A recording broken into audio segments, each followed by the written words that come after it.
un autre, pas problème, mais un autre questionnement qui vous concerne directement. C'est que vous êtes dans la commission des finances. Et je le disais tout à l'heure de manière un peu rapide, vous n'êtes pas tout seul.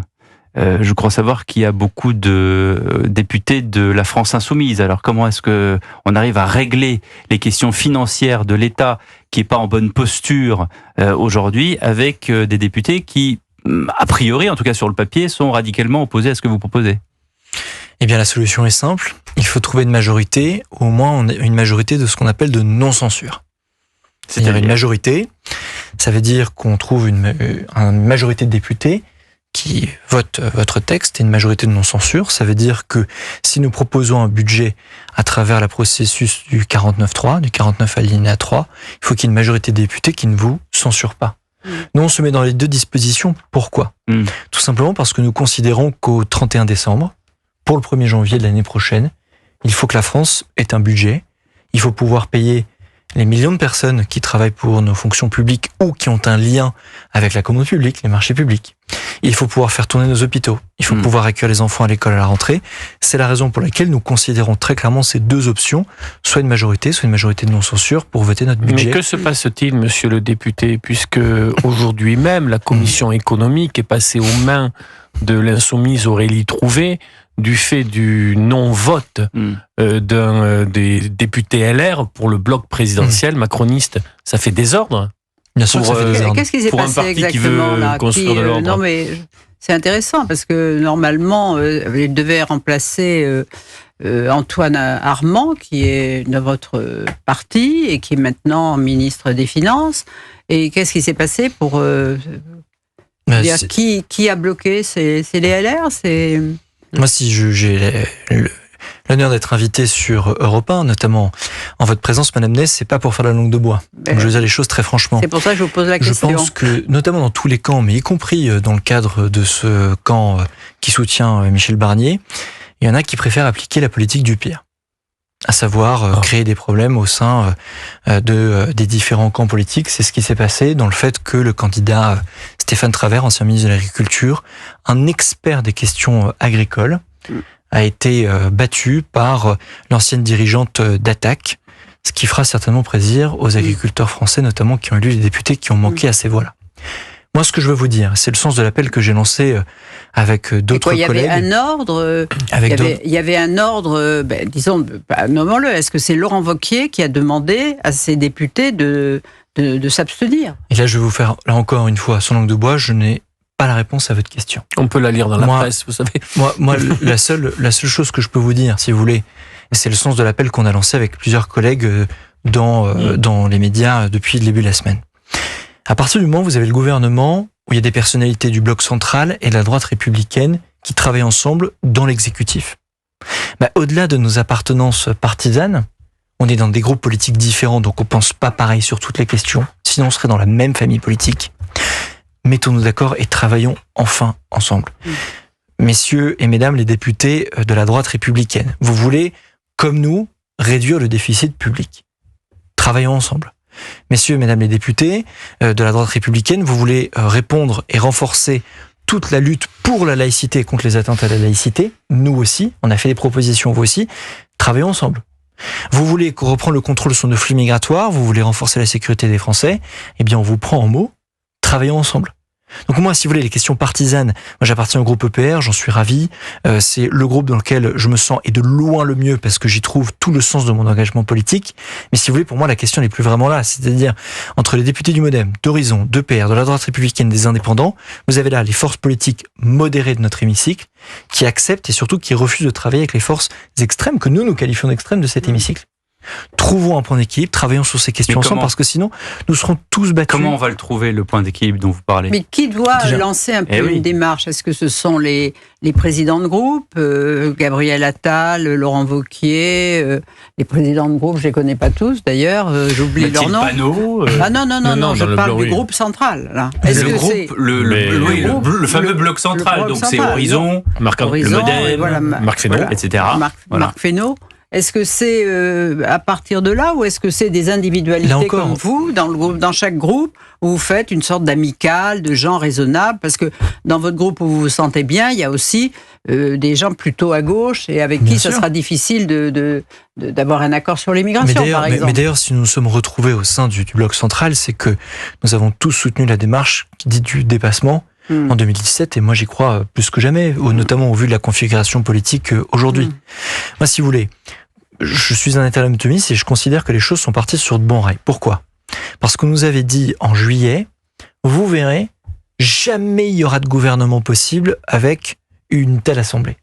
Factuellement aujourd'hui, on a non seulement un Premier ministre qui sert notre pays, on a non seulement un gouvernement qui sert notre pays, et on a un gouvernement qui rassemble une bonne part des forces républicaines. On n'a pas encore de budget. Premier point. Deuxième point, vous verrez, en juillet, il sera impossible de se mettre d'accord sur un pacte législatif en commun. Eh bien, le groupe EPR et la droite républicaine ont tous les deux émis leur pacte législatif qui ont tous les deux nourri le discours de politique générale. Je finis juste du discours de politique générale du Premier ministre qui a défini la feuille de route. Donc nous avons un gouvernement, nous avons une feuille de route avec les 5-6 textes clés que nous voulons voter dans les prochaines semaines. Vous avez un gouvernement, mais il est au frein à main, votre gouvernement. Pourquoi dites-vous pour ça ? les raisons qu'on vient de dire. Parce que vous avez des présidents de groupe qui, manifestement, au sein même du bloc central, empêchent ce gouvernement d'avancer. Parce qu'il y a des batailles intestines. Parce que la politique politicienne a rejoint la politique globale. Parce que, au détriment du fond et des problèmes qui ont été énumérés, c'est-à-dire la lutte contre le narcotrafic, dont Bruno Retailleau s'est fait encore l'écho tout à l'heure, avec les problèmes de la santé, le budget qui est présenté demain, on nous dit quoi ? On dit, voilà, Laurent Wauquiez a demandé à ce que, etc. Qu'est-ce que vous voulez ? Comment est-ce que vous voulez que ça avance ? Comment est-ce que vous voulez que les Français qui n'arrivent pas à boucler leur fin de mois, qui voient ce qui se passe à Cavaillon avec des bagnoles de flics qui sont brûlées, comment est-ce que vous voulez qu'on entende encore que, ah oui, mais vous comprenez, parce qu'on n'est pas tout à fait d'accord sur nos positions, donc on ne sait pas si on va pouvoir travailler ensemble. Vous me dites on a un gouvernement, mais qu'est-ce que vous voulez qu'ils fassent le gouvernement à part rester dans leur bureau ? Je vous réponds moi calmement. Le gouvernement, propose un budget pour ce pays, il est proposé demain. Le gouvernement propose de prendre des mesures drastiques, là encore, sur la sécurité. C'est les mesures qu'a annoncées tout à l'heure Bruno Retailleau. Le gouvernement propose d'agir sur la justice pénale des mineurs. C'est les mesures que nous avons proposées qui seront reprises par Didier Migaud. Donc en fait, quand vous dites qu'on n'agit pas, c'est tout l'inverse. Ce sont des propositions. Mais qui sont déjà devant le Parlement aujourd'hui et sur lesquelles nous bâtissons déjà des majorités. Vous ne pouvez pas dire, je suis vraiment désolé, mais vous ne pouvez pas dire... Vous avez raison de me contredire, Charles Rodwell. Vous avez raison. Et ça me donne de l'espoir, ce que vous me dites. Vous ne pouvez pas dire aujourd'hui que tout est à l'arrêt, alors que nous sommes, depuis des semaines, et c'est notre job... à l'Assemblée en train de bosser sur l'ensemble de ces textes pour qu'ils soient prêts. Vous avez ce qu'on appelle l'ouverture de la session, donc l'ouverture constitutionnelle pour pouvoir faire passer nos textes. Mais nous, ça fait des mois et tant mieux, c'est notre job, c'est pour ça que les Français nous ont choisis, nous ont élus, qu'on travaille sur l'ensemble de ces textes pour qu'ils soient prêts. Eh bien, les textes sont prêts, le budget est prêt, il est présenté demain au Conseil des ministres. Ça fait tout l'été qu'on travaille dessus, à la fois dans nos groupes politiques, le gouvernement également. Il est présenté demain pour qu'on ait un budget pour la France. Donc je suis désolé, mais vous ne pouvez pas dire que les choses sont à l'arrêt alors qu'elles sont mises en œuvre non seulement dès demain sur le budget. J'attends de voir et vous reviendrez la semaine prochaine ou dans 2 semaines. Ce qui va être intéressant... Ce qui va être intéressant, Catherine ? Oui, le gouvernement, le budget sera présenté demain, mais on voit bien que le gouvernement a eu très très peu de temps pour le peaufiner. Donc j'imagine, puisque le Premier ministre dit moi j'attends des idées des autres, il y a le budget tel qu'il est présenté, mais dans la discussion, il y a des amendements qui peuvent apporter peut-être, créer moins de dépenses publiques sur tel ou tel secteur. Est-ce que vous envisagez dans votre groupe d'apporter pour qu'il y ait peut-être moins d'impôts? Est-ce que sur les dépenses, est-ce que vous pouvez être plus imaginatif que ne l'est le gouvernement qui, il faut bien dire, n'a pas eu beaucoup de temps pour y voir clair? Eh bien, Charles Rodwell vous répond juste après une pause, parce qu'on est obligé de faire une pause et on se retrouve dans un instant. À tout de suite. Europe 1 Soir. 19h, 21h, Pierre de Villeneuve. Et avant d'écouter Éric Ciotti, qui était ce matin l'invité de la grande interview Europe 1 CNews, qui dénonçait l'insincérité du futur budget. Justement, le budget, on en parlait. Catherine Ney vous interrogeait juste avant la pause publicitaire, Charles Rodwell, sur le budget, les amendements et qu'est-ce que tout ça va donner. Alors, votre question était liée au fait, comment est-ce que le gouvernement a réussi à préparer en un temps aussi court un budget pour notre pays?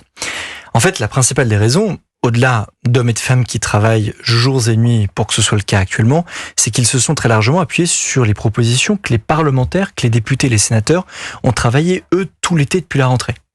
Et donc, vous avez ce qu'on appelle un budget initial, un projet de loi de finances initial qui est déposé par le gouvernement à l'Assemblée nationale, et ensuite, il y a des questions qui sont encore en débat.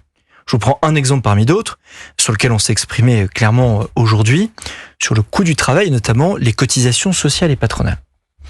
Vous avez le gouvernement qui propose d'augmenter légèrement, certes, mais tout de même d'augmenter une part des cotisations sur une part du barème salarial en France. Nous, la contre-proposition que nous faisons sur ce point, c'est de dire n'augmentez pas les cotisations sociales et à la place, mener une réforme de l'assurance chômage et des économies complémentaires que nous avons présentées ce matin, qui reviendraient dans un cas comme dans l'autre à faire une économie, en tout cas soit des recettes, soit une économie, de environ 3,5 à 4 milliards d'euros. Donc en fait, on est sur des montants certes importants. Vous avez un budget initial qui est négocié par les forces politiques qui font partie du gouvernement. Et ensuite, vous avez des objets politiques qui sont encore en débat et qui seront tranchés d'abord en commission des finances, puis en séance publique à l'Assemblée nationale, avant que le texte parte au Sénat. C'est la manière dont on a bâti l'assurance chômage. L'ex-premier ministre a refusé de signer le décret en janvier, quand il a fait campagne. Moi, je veux dire, heureusement, j'ai envie de vous dire, c'est un enjeu politique majeur de réformer l'assurance chômage dans ce pays. Oui. Et donc, vous avez besoin d'un mandat populaire pour le faire.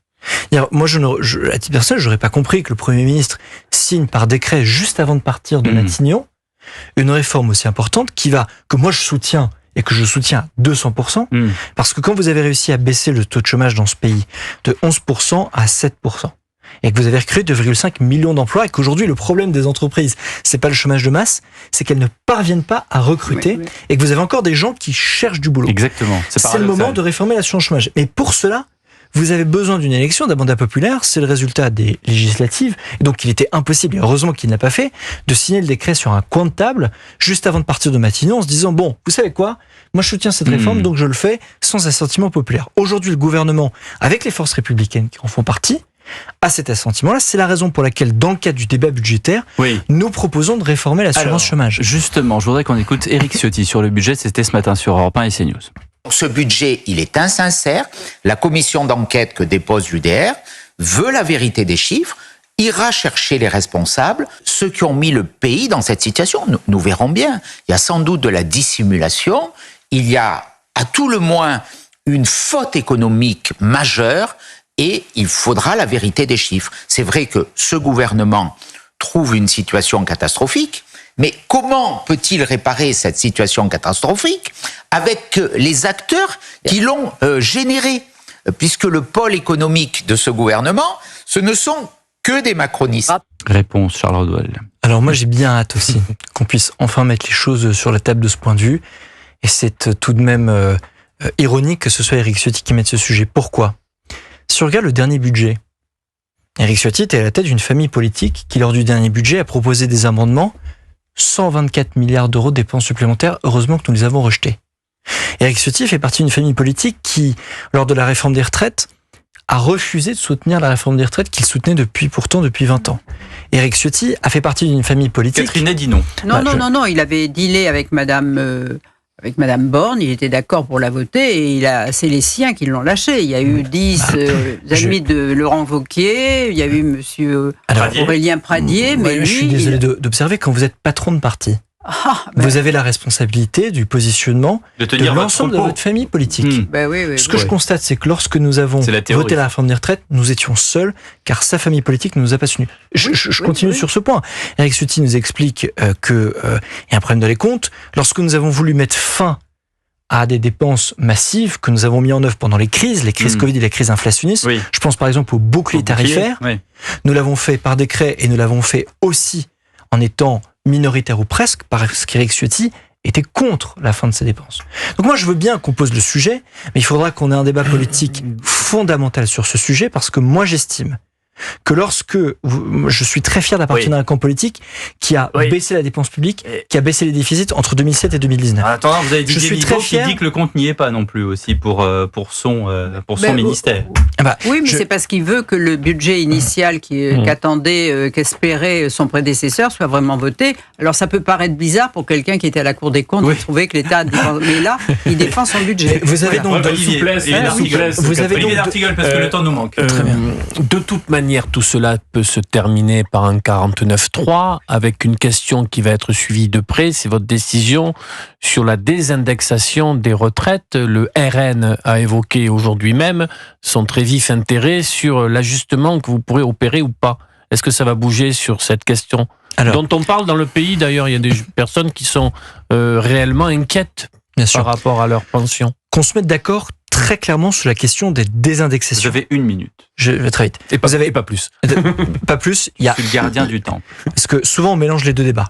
Il y a la question de la désindexation de l'impôt sur le revenu et la question de la désindexation des retraites. Nous avons mis comme ligne rouge, et le gouvernement l'a confirmé, nous ne toucherons pas, nous ne gèlerons pas ce qu'on appelle le barème de l'impôt sur le revenu, ce qui fait qu'il n'y a pas plus de gens qui vont payer l'impôt sur le revenu selon l'inflation. Donc l'indexation se poursuit. Sur les retraites également. La seule mesure qui est proposée par le gouvernement aujourd'hui, c'est de décaler pour certaines retraites de 6 mois l'indexation par rapport à l'inflation. Nous, ce que l'on dit au sein de notre groupe, c'est la position très claire que nous avons prise ce matin, c'est que c'est une mesure que nous pouvons regarder, mais la problématique que nous avons, c'est que ce n'est pas une mesure que nous avons portée lors des élections législatives. C'est la raison pour laquelle, en priorité, nous proposons des mesures alternatives, des réformes de structure sur les collectivités, des réformes de structure sur l'assurance chômage, des pistes d'économie drastiques sur certains dispositifs, MaPrimeRénov', l'apprentissage et autres, sur lesquels nous avons un mandat populaire et que nous n'avons pas nécessairement sur ce point, même si il est vrai qu'un décalement de quelques mois pourrait être une solution budgétaire, mais la désindexation n'aura jamais lieu. Aujourd'hui, elle est indexée sur l'inflation. Merci beaucoup Charles Rodwell, merci Olivier d'Artigol, merci Catherine Ney. Dans un instant, le journal de 20h à 20h10, c'est Mathieu Vallet, eurodéputé RN, qui réagira sur ce qui s'est passé à Cavaillon, ces voitures de police incendiées. À 20h30, nous recevrons Xavier Oran, délégué général de Mobiliance, puisque le malus écologique que vous connaissez sur vos voitures thermiques risque d'être multiplié par 7 d'ici 2027. À tout de suite sur Europe.